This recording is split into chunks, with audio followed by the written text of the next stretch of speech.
Good morning student. History के chapter number 2 में new Kings and kingdoms में हमने देखा कि किस तरह से 1050 साल के दौरान जो नई नई डायनेस्टीज़ थी, जो नए नए राजवंश थे, वो किस तरह उनका उदय हुआ और किस तरह से उन्होंने अपना जो एडमिनिस्ट्रेशन इन द किंगडम्स, जो उनका प्रशासन था उनके राज्य में, उन्होंने वो किस तरह से चलाया और किस तरह से लोग जो रेवेन्यू था वो लोगों ने कलेक्ट किया, लोगों से किसान किस तरह से बने, रेंट किस तरह से उन्होंने देना शुरू किया। इसके बाद आगे का जो पॉइंट है वो हम स्टार्ट करते हैं, प्रशस्तीज एंड लैंड ग्रांट्स। प्रशस्तीज का मतलब प्रशस्तियाँ, जिसको हम तारीफ़ में जो चीज़ें बोलते हैं लोगों के और लिखते हैं उनको बोलते हैं प्रशस्तीज। एंड लैंड ग्रांट्स जो भूमि अनुदान होता है वो।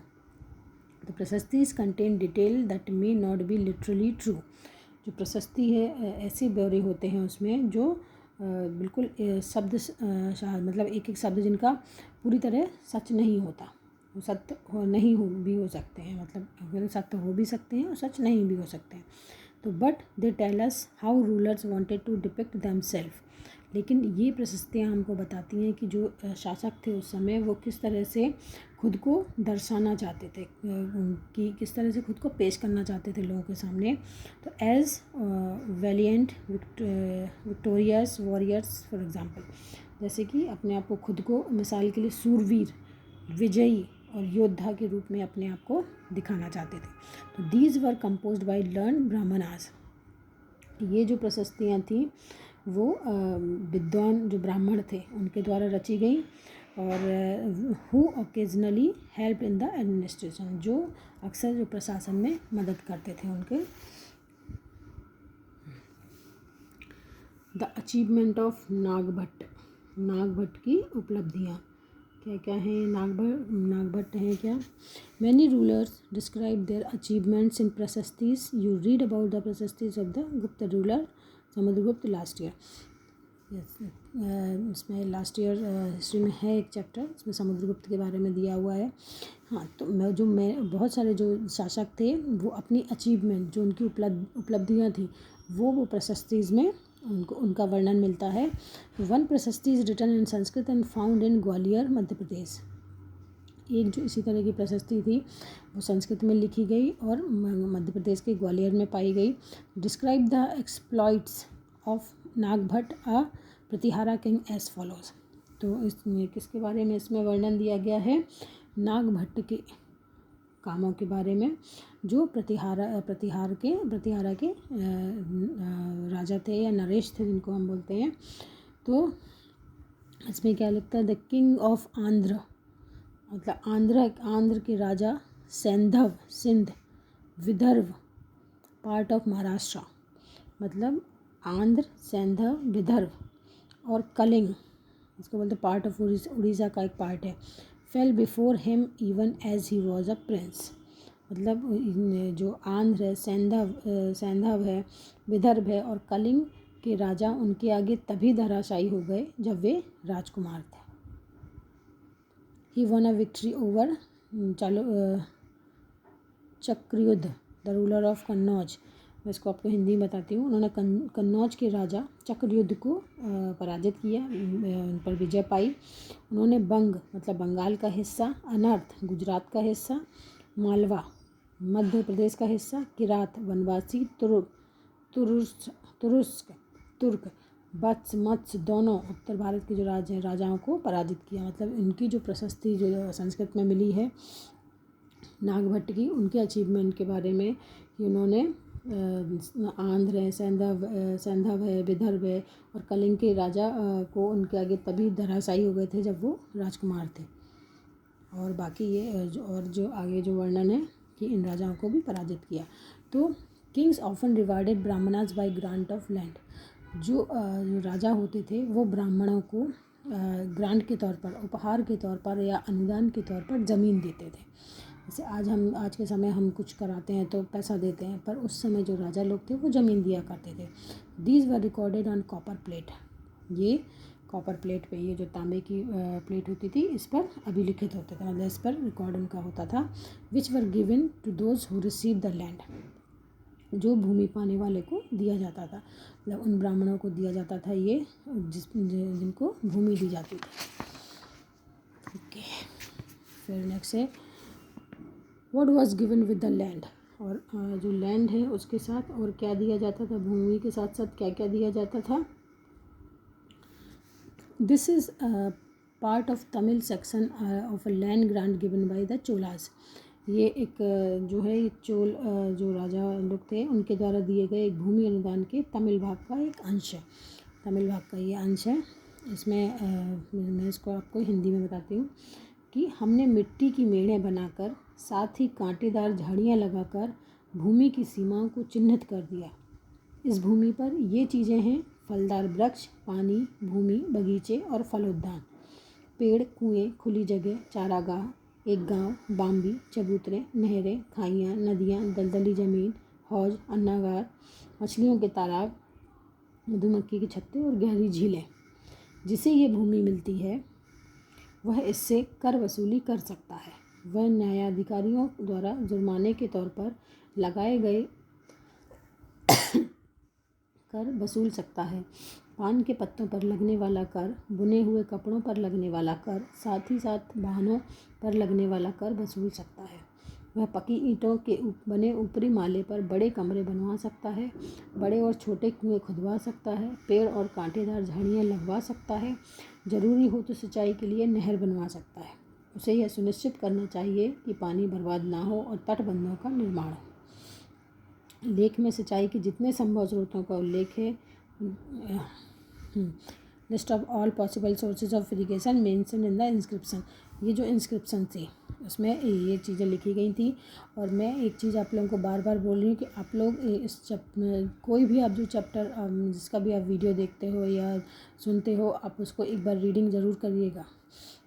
तो ये सारी चीज़ें हैं कि जो लैंड ग्रांट दी गई उसके साथ साथ और क्या लिखा जाता था, क्या क्या दिया जाता था लैंड ग्रांट के साथ, इतनी सारी चीज़ें।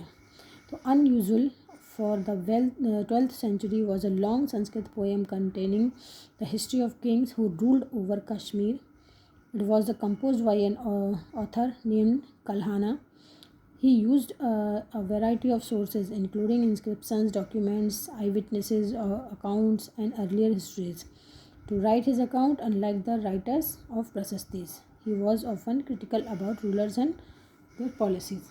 तो 12वीं शताब्दी में एक जो संस्कृत काव्य भी रचा गया, बहुत विशाल, इसको बोलते हैं लॉन्ग संस्कृत पोएम कंटेनिंग काव्य रचा गया, जिसमें कश्मीर पर शासन करने वाले राजाओं का इतिहास दर्ज है। इसे कल्हड़ नामक एक रचनाकार द्वारा रचा गया। कल्हड़ ने अपना जो वृत्तांत था जो लिखने के लिए शिलालेखों, मतलब इंस्क्रिप्शंस और जो दस्तावेज हैं, प्रत्यक्षदर्शियों के वर्णनों और पहले के इतिहासों समेत अनेक तरह के स्रोतों का इस्तेमाल किया। तब ये जो उन्होंने लिखा उसके लिए उन्होंने बहुत सारी चीज़ों की पहले स्टडी करी। उसके बाद प्रशस्तियों के लेखक से भिन्न व अक्सर शासकों और उनकी नीतियों के बारे में आलोचनात्मक रुख दिखलाता है, इसलिए 12वीं सदी के लिए यह एक असाधारण ग्रंथ था। तो ये जो ग्रंथ था उसका जो सोर्स है वो इंस्क्रिप्शंस है, डॉक्यूमेंट्स है, आई विटनेसेस है और अर्लियर हिस्ट्रीज़ है। जो प्रशस्ति जो लिखते थे वो राजा की बिल्कुल उसमें उनकी बड़ाई ही होती थी, उसमें उनके जो अच्छे काम हैं वो सारी चीज़ें उसमें लिखते थे। पर इसमें जो लिखा गया है वो इसमें राजाओं के कार्यों का आलोचनात्मक जो वर्णन है वो मिलता है, इसलिए ये एक असाधारण ग्रंथ माना जाता है। फिर है वेलफेयर फॉर वेल्थ, धन के लिए वॉरफेयर फॉर वेल्थ, धन के लिए युद्ध। You may have notice that each of these ruling dynasty was based in a specific region. आपने देखा होगा कि हर जो डायनेस्टी, हर जो राजवंश है वो एक स्पेसिफिक क्षेत्र में ही है। At the same time they try to control other areas, और वो उसी समय वो दूसरे के एरिया पर भी कब्जा करना चाहते थे। तो one particularly prized area was the city of Kannauj in the Ganga valley.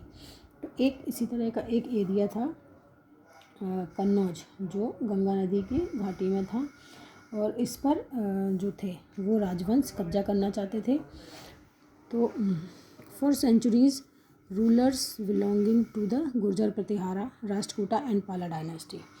तो लगभग शताब्दियों से जो गुर्जर प्रतिहार थे, राष्ट्रकूट थे, पाल वंश के शासक थे, वो सदियों तक कन्नौज के ऊपर नियंत्रण को लेकर आपस में लड़ते रहे।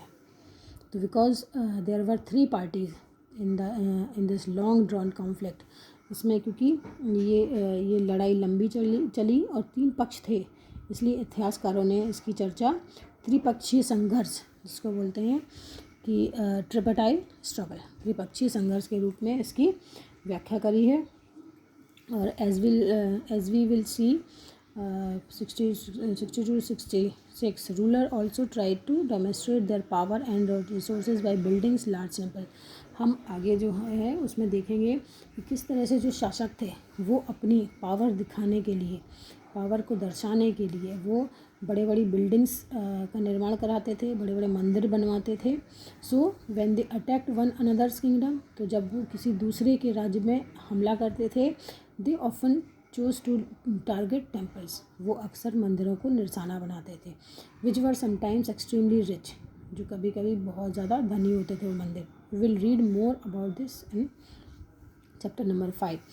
तो आप इसके बारे में चैप्टर नंबर 5 में और आगे पढ़ोगे। One of the best known of such rulers is Sultan Mahmud of Ghazni. तो इसी तरह का एक सबसे जो जाना माना जो नाम है वो सुल्तान महमूद ऑफ गजनी का है, जो अफ़गानिस्तान के थे। He ruled from 997 to 130 and extended control over parts of central India. उन्होंने भारत में लगभग 997 से लेकर 1030 तक शासन किया और अपने नियंत्रण का विस्तार था, जो एक्सपांड था, वो मध्य एशिया के भागों में किया, जिसमें Iran and north western part of the सब कॉन्टिनेंट, ईरान भी आता है और नॉर्थ वेस्टर्न पार्ट आता है। तो he raided the subcontinent almost every year. वो उसने ये जो उपमहाद्वीप था, ये जो भारतीय उपमहाद्वीप है, उसमें लगभग हर साल उस पर आक्रमण किया। और his target was wealthy temples, उनका जो टारगेट था, उसका जो टारगेट था वो था बहुत जो धनी मंदिर होते थे वो थे। तो इंक्लूडिंग दैट ऑफ सोमनाथ, हम जो बोलते सोमनाथ पर महमूद ऑफ गजनी ने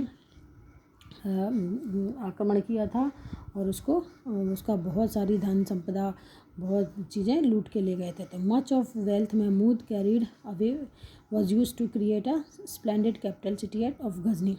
तो उसमें से उसका बहुत बड़ा हिस्सा जो धन लेके गया, उसका बहुत बड़ा हिस्सा गजनी में एक वैभवशाली राजधानी के निर्माण में खर्च हुआ। और 997 से लेके 1030 तक लगभग हर साल, मतलब कितनी बार मंदिरों पर आक्रमण किया, सोमनाथ मंदिर पर। Sultan Mahmud was interested in finding out more about the people he conquered. तो जो सुल्तान महमूद था वो अपने जीते गए जगहों के लोग जो थे उनके बारे में भी कई बातें जानना चाहता था, उसने कौन सी जगह जीती और उसके लोग कैसे हैं। He an interested scholar named Al Biruni to write an account of the subcontinent. और उसने जो अल बिरूनी नामक एक जो विद्वान थे उसको इस उपमहाद्वीप का लेखा जोखा लिखने का काम सौंपा। तो this Arabic work known as the Kitab अल हिंद, ये जो अरबी भाषा में जो लिखी गई है ये किताब, उसका नाम था Kitab Al Hind, remains an important source of historians. ये अभी भी इतिहासकारों के लिए एक बहुत अच्छा सोर्स है हिस्ट्री जानने का उस समय की। He consulted Sanskrit scholars to prepare this account. उन्होंने इस किताब को लिखने के लिए जो संस्कृत स्कॉलर्स थे, जो संस्कृत के विद्वान थे, उनसे काफ़ी कंसल्ट किया, उनने परामर्श किया इस किताब को लिखने के लिए। तो other kings was engaged in warfare including the Chahamanas, जो दूसरे जो राजा थे वो और युद्ध में इंक्लूड रहते थे, मतलब दूसरे जो थे वो चाहमनाज थे, letter known as the Chauhans, उनको बाद में चौहान के नाम से जाना गया। वो ruled over the region around Delhi and Ajmer, जो लगभग दिल्ली और अजमेर का जो क्षेत्र है उसके आसपास का जो क्षेत्र है वहाँ शासन करते थे। They attempt to expand their control to the west and the east, उन्होंने अपना जो राज्य था उसका विस्तार पश्चिम और पूर्व की तरफ करना शुरू किया। प्रयास किया, where they were opposed by the Chalukya of Gujarat and the Gahadavalas, क्या है, गहावालास। और उन्होंने पश्चिम की ओर, जहाँ उन्होंने गुजरात के चालुक्य और पश्चिम उत्तर प्रदेश के गढ़वालों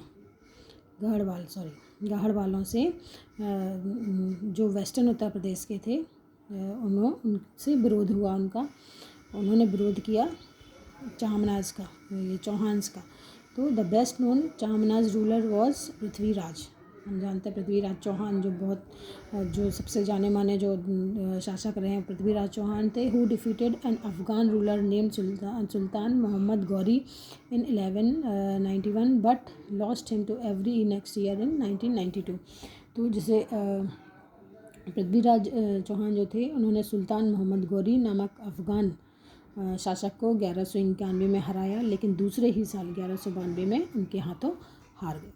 तो आज ओके क्या है, a closer look the Cholas. Okay, तो ये वाला जो पॉइंट है ये हम कल करेंगे, क्योंकि अभी टाइम काफ़ी हो गया है।